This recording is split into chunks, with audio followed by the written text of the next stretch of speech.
out there, Fortune Cookie 45LC coming to you from the Hot Lead Zone.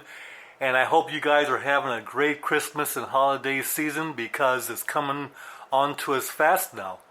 Well, the topic of this video is that was kicked off because I was at the range and I'm helping this guy zero in his scope because he's having a hard time zeroing in his scope, shooting a lot of ammo, not really getting anywhere.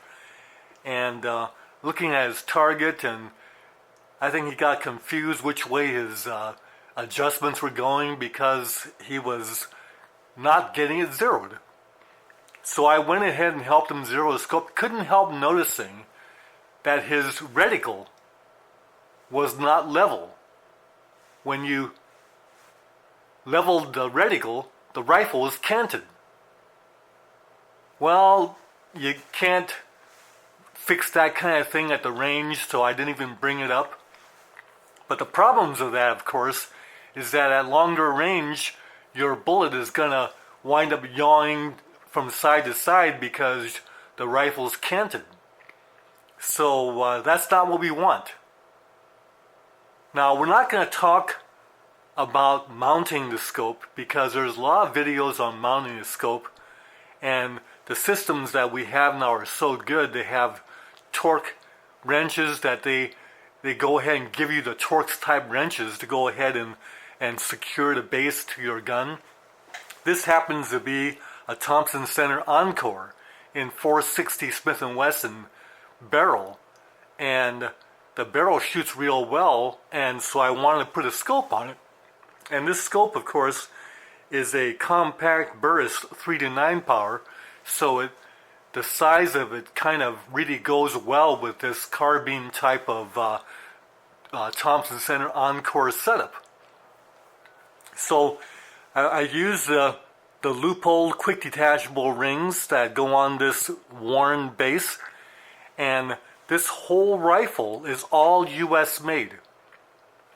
So the Warren is US made base, loopholed, US made rings. Burris is made in Utah, I believe. But anyway, so went ahead and put the rings on the scope, tightened the rings up, and got the reticle level. So how do you do that without buying all kinds of expensive equipment that's used to, it has little levels on it and this kind of thing, so you get the reticle level? Well, we have levels. Like, for instance, I have here my scope mounting box, so I have the tools I need to mount scopes. And in here, I have a level. It's a regular level, it's not expensive, but it has a magnetized side on it, so you can put it on a metal surface. But we're not going to use this metal side. Don't want to put a magnet against the scope. By the way, instead of using Loctite, what we used to use back in the 70s when we were mounting scopes to do our varmint shooting, we just used fingernail polish.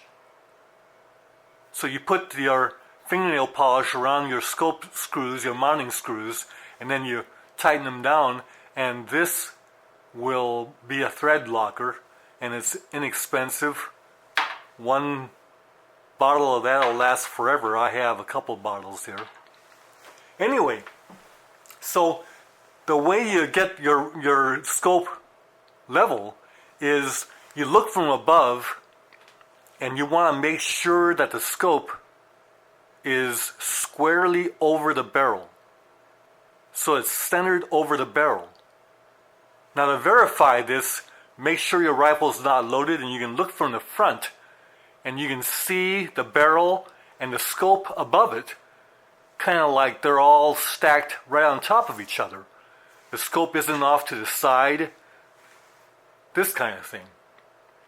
So once you have the scope squarely over the barrel and from an overhead view, then take your elevation turret cover off, so you got a nice square surface there, and take your level and the non-magnet side and without tipping the gun, so the gun is still square with the scope over the barrel, you take the level and you place it centered right on that turret.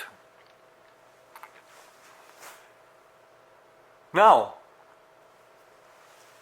the scope should be adjusted in the rings by twisting it until your level bubble is centered, which means that now your scope is over your barrel and the elevation turret is level. And of course that turret is associated with the reticle. So now you've got your reticle square. It's properly level to your rifle.